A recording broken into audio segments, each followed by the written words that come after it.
we go. Akram.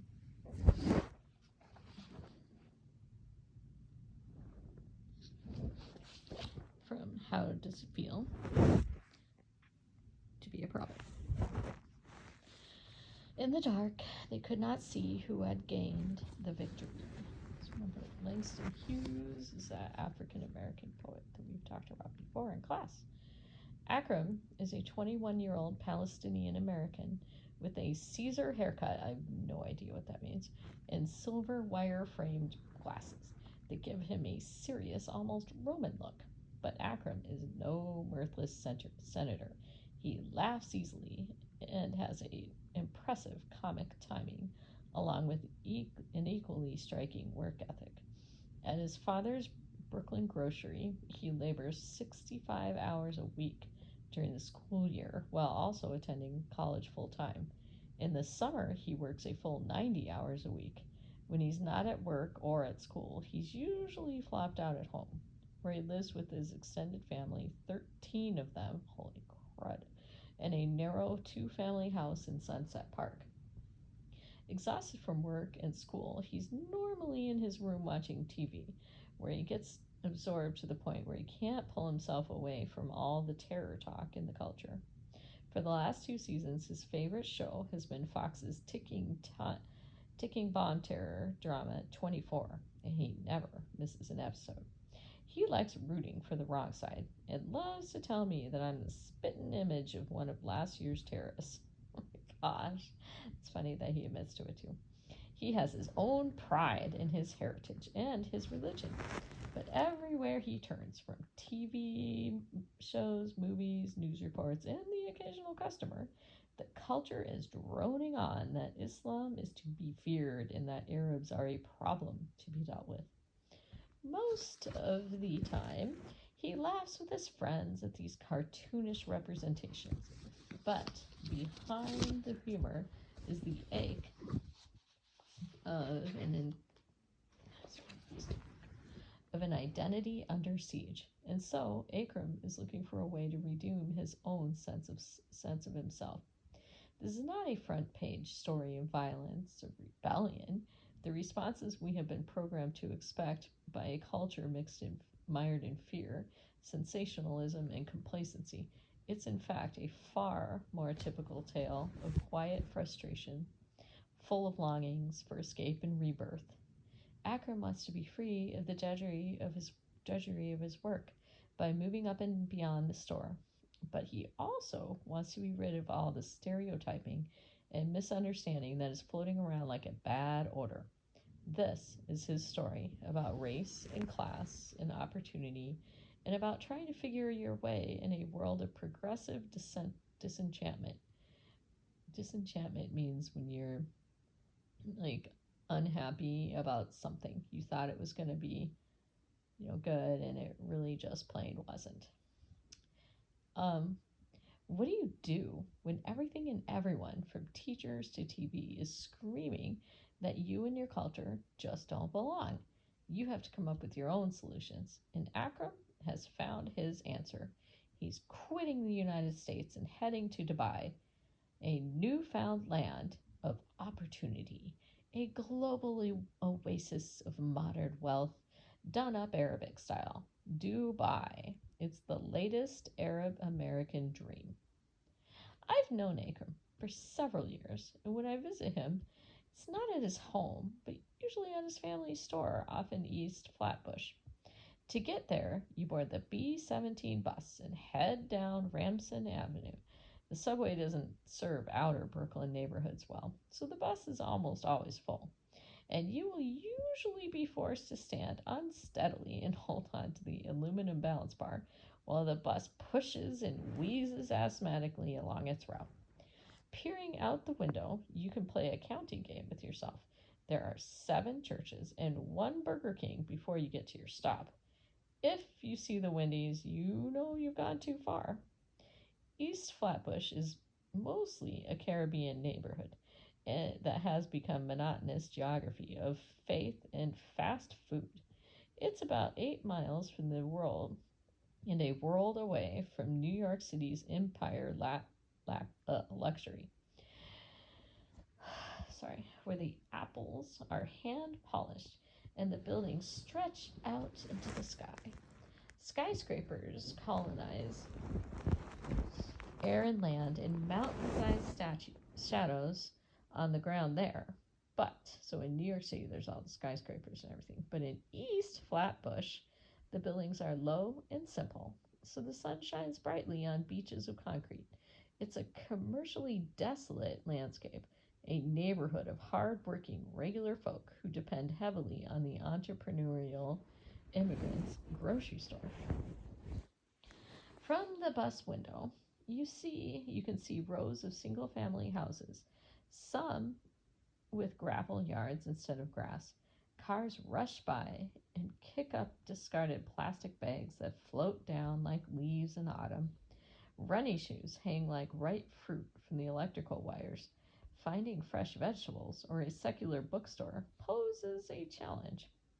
Soon after I press the tape to get off the bus, I am standing in front of a small gray strip mall with a storefront evangelical church called Hebron, a Chinese restaurant called Fortune Cookie, and one of the two small groceries that serve the neighborhood. Mike's Food Center is Akram's family store. And it isn't big, but it's clean and has a better selection and cheaper prices than the Korean-owned grocery store on the next block. A New York Lotto sign is growing neon promises in the window. A metal bottle opener is bolted to the outside door frame. Inside, I can smell the lemon sour scent of supermarket antiseptic hanging in the air. Refrigerators hum, frozen foods sunbathe in artificial light, and nickel candies tempt kids by the register. Can I call Grandma? What? Can I call Grandma? Can you go what? Can I call Grandma? I don't know. If you want ice cream, though, you have to eat it right now before it's 8. It's probably too late because Grandma goes to bed at like 9 and you're almost there. Sorry. Okay. That go eat your ice cream. Grab the iPad. iPad.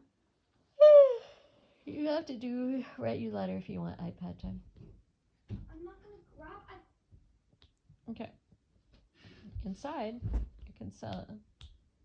Yes, ma'am. I'm going to grab the computer so I can make my grandma bucket list. You need to work on your letter, please. I want to make my grandma bucket list. Fine, you can try. First. All right. A metal bottle opener is bolted to the outside door frame. Inside, I can smell the lemon. Oh, my gosh, I said that like 3 times. Refrigerators hum, frozen foods sunbathe in artificial light, and nickel candies tempt kids by the register. In the summertime, an open box or 2 of yellow onions and green plantains, I don't know, spills out onto the sidewalk.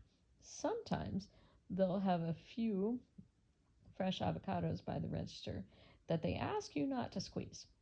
When I walk in and say hello, Akram and Kareem, his younger cousin, will usually yell out a salam or two, until there's a lull in their commerce and we have time to talk. Mike's Food Center is always busy.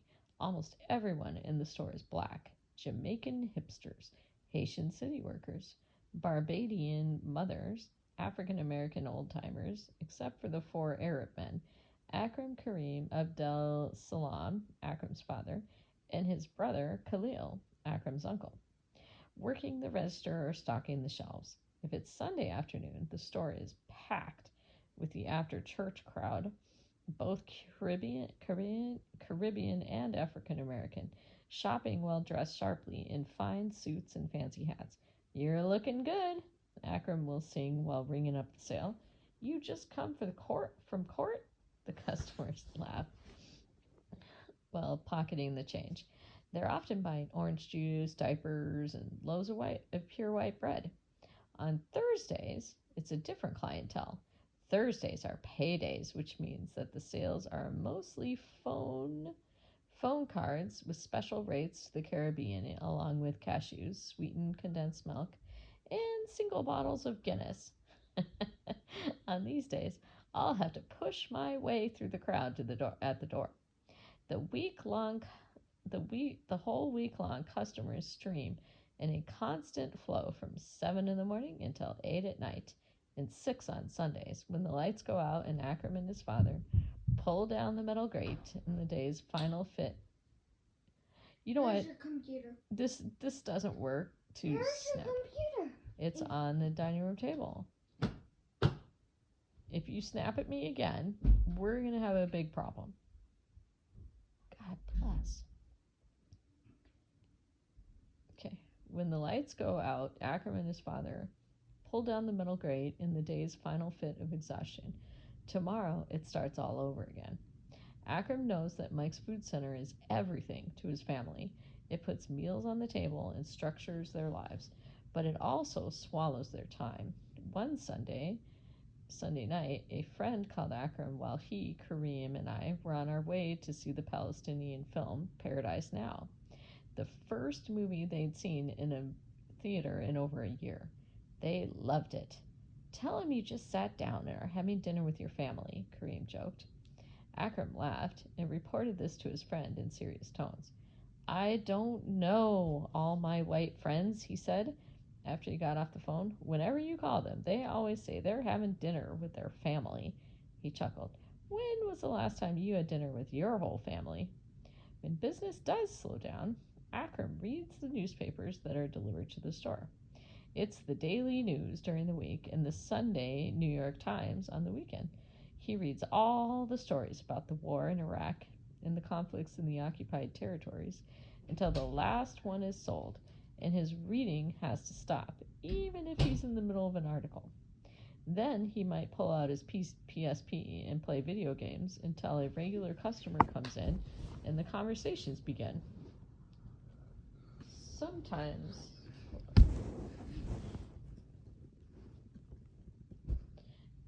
Did you just touch that? No. Hold on.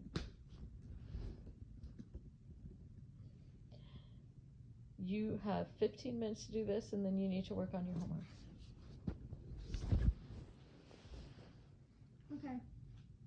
How do I get? You have to log on. And then go to your Google Drive. Well, how do I get the Google Drive?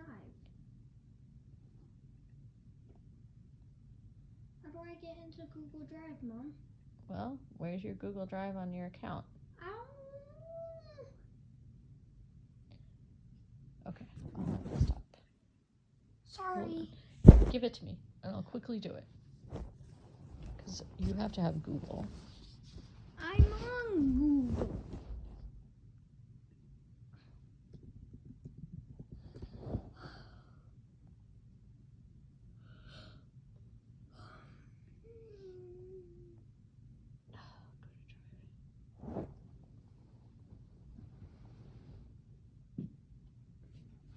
Sign in. Let's see. Let's see. So he reads the things. The same conversations. Let's see. Sometimes until a regular customer comes in and the conversations begin.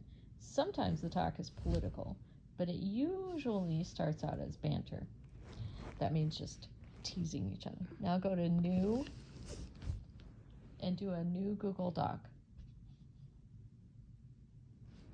All right. Can you please stop this? The same conversations happen over and over with Akram leading the way. Someone will walk in and ask, "What's up?" "The cost of living." "You're not ripping me off now, are you?" a customer will ask as Akram's fingers fly on the keys of the cash register. It's not the first time he'll quip, and it won't be the last. The sidelong glance, a chuckle, and the customer moves on. Other conversations appear almost scripted. One summer day when I was there, a pretty teenage girl walked into the store wearing short black shorts and a pink tank top. Akram shot Jerry, one of the regular Bahan customers, a look. "How are you?" asked Akram. "I'm fine," she said flatly. "Yes, you are," Jerry said intensely. Akram laughed. "Ah, 15 gets you 20, my friend. 15 gets you 20. Because she's so young. He turned to his cousin. "You know that movie, Boys in the Hood?" he asked. "This is Boys from the Quids," he said, using the Arabic word for Jerusalem. I don't know if that's Quids. I don't know. Unlike many of Brooklyn's Muslim youth, Akram didn't become more religious after the terrorist attacks of September 11th. He doesn't regularly attend Friday prayers at the mosque. He's usually too busy at the store.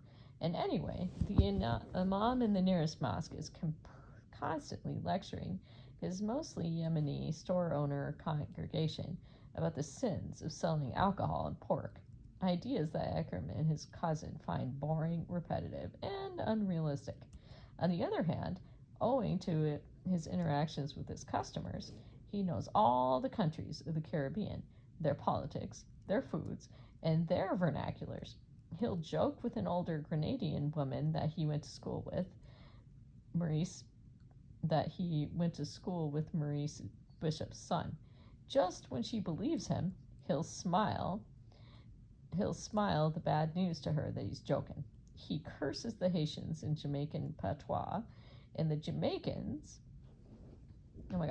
he curses the Haitians in Jamaican patois and the Jamaicans in Haitian Creole, to everyone's surprise and amusement. So he mixes up all the different things from their different cultures. He's a curious mix that isn't so strange in Brooklyn, equally at home with Arabs, African Americans, and West Indians. He's a 21st century United States American, absorbing and refracting all the ethnicities and histories surrounding him. What he loves most about Brooklyn is this heady human geography. He likes Walt Whitman, and Walt would have liked him. In many ways, the store is what gives Akram his complexity. His gregarious, that means really outgoing, personality comes alive there, endowing Mike's Food Center with a kind of familiarity between owner and customer that strikes me as quite unique. But the immigrant grocery store itself is not uncommon. If you spent any time in New York City, you've probably been in one of them. These groceries are rungs of commerce for immigrant entrepreneurs that they can step on and hoist themselves up America's economic ladder. Arab-owned grocery stores in New York City number over 2,000, most with Palestinian and Yemeni proprietors. A proprietor is an owner, making them a central location of American life in Brooklyn. Sociologists called the entrepreneurs of these stores middlemen minorities, ethnic businessmen and women who function as intermediaries between the inner city clients and the conglomerates that want to sell them things they don't want to deal with them, but don't want to deal with them directly. And Arab Americans are among New York City's most numerous middlemen minorities. The sociologist Edna Bonachik is one of the primary investigators of this phenomenon. She reports that middlemen minorities tend to stick together, usually in families, to overcome the hardships that often derive from hostility in the host society. She cites the Jews in Europe, labeling them perhaps the epitome of the form, the Chinese in Southeast Asia, the Syrians in West Africa, and the Parsis in India, as they tend to be pushed out of desirable occupations and forced to make a living in marginal lines. Middlemen minorities are often concentrated in merchant professions like taxi cabs also too. You're changing. Must Lay down. reposition. No, leave it. No! Give it back to me. It's not okay. Rat. She is a rat. Not as ratty as you. Okay. I'm Let's not see. as ratty as you. Now I lost my place because I got distracted. Palestinian store owners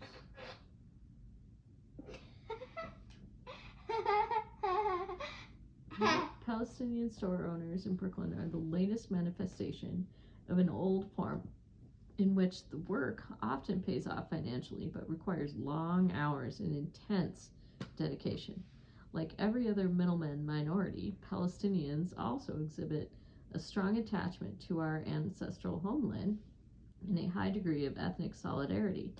With many middleman minorities, the short-term hardship of such strenuous work is offset by the long-term goal of returning to their homeland. Many Yemeni store owners in Brooklyn, for example, save most of their income to pay for return trips to Yemen for months or even years at a time, while the store is overseen by a relative. Yeah, that is interesting how people in other nationalities will take off and go for visits and be gone for an incredibly long time. By scratch. It's kind of crazy. Which is not like Americans. They like to go, you go visit, and then you come home. But they go and they hang out for a long time.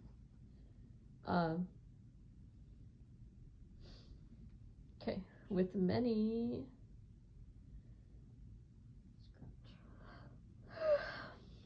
Let's see. The option is obviously unavailable to Palestinians as it once was to Jews, making them, to use Bonachik's term, lasting middlemen minorities. So Palestinians, because the Jewish people were given part of their country, essentially, it's really violent. They generally don't go back because there's no place for them to go.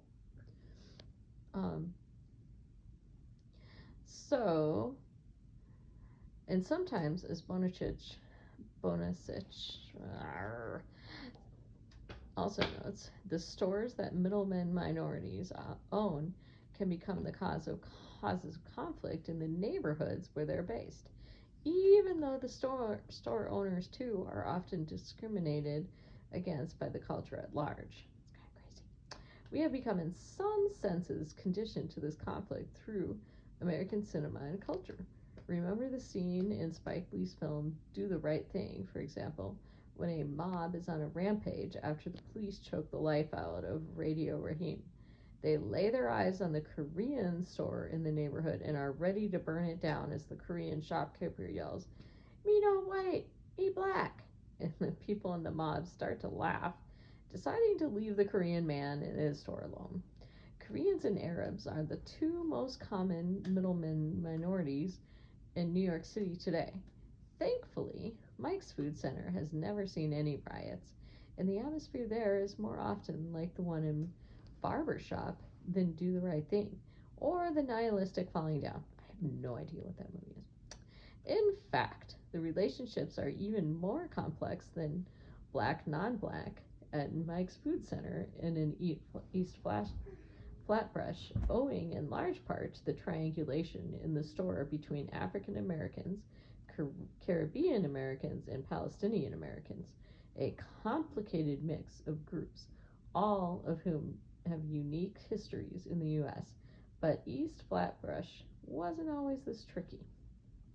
In 1982, Abdel Salam, Akram's father, bought Mike's Food Center, but he had already been in the country since 1971. When he departed his West Bank village of El Barah and landed in Brooklyn, he was 17 years old. Having left his family's farming life and the ugliness of the Israeli occupation behind him, he arrived nearly penniless in the U.S., holding little education and even less money. Bewildered by his new life, Abdul Salam did what every last immigrant does. He sought out his own kind. In the hard-scrabble days of the early 70s, he trundled his way out to the concrete sidewalks of Atlantic Avenue and began working in the same traditions that Arab immigrants to New York have followed since late Ottoman times in the U.S.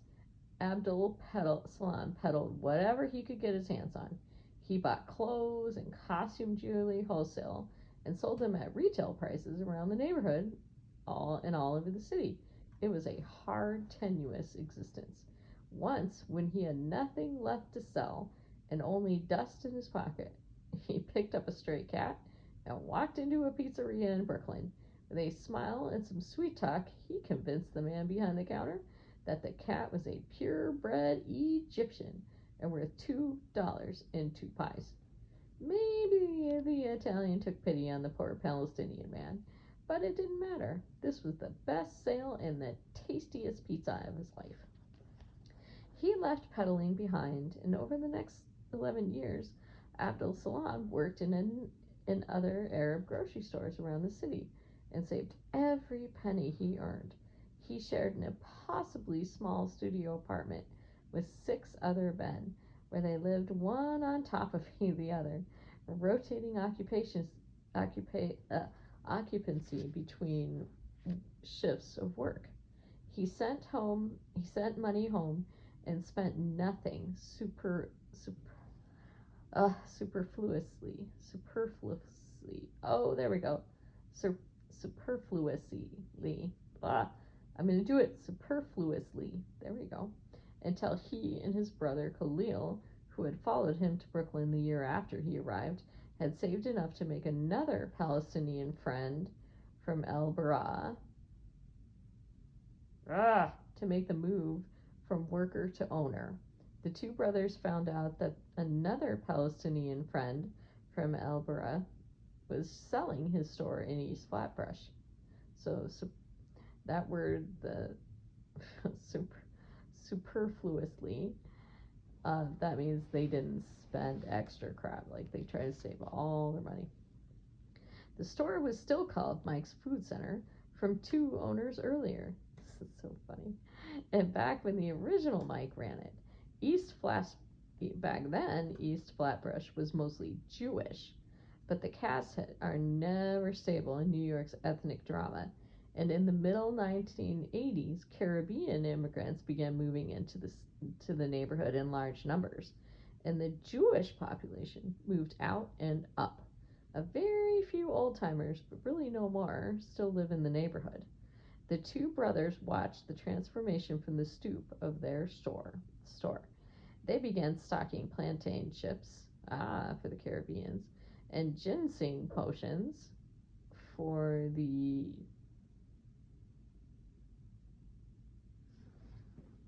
what? Oh, did it go? Is it still working? Maybe I should stop.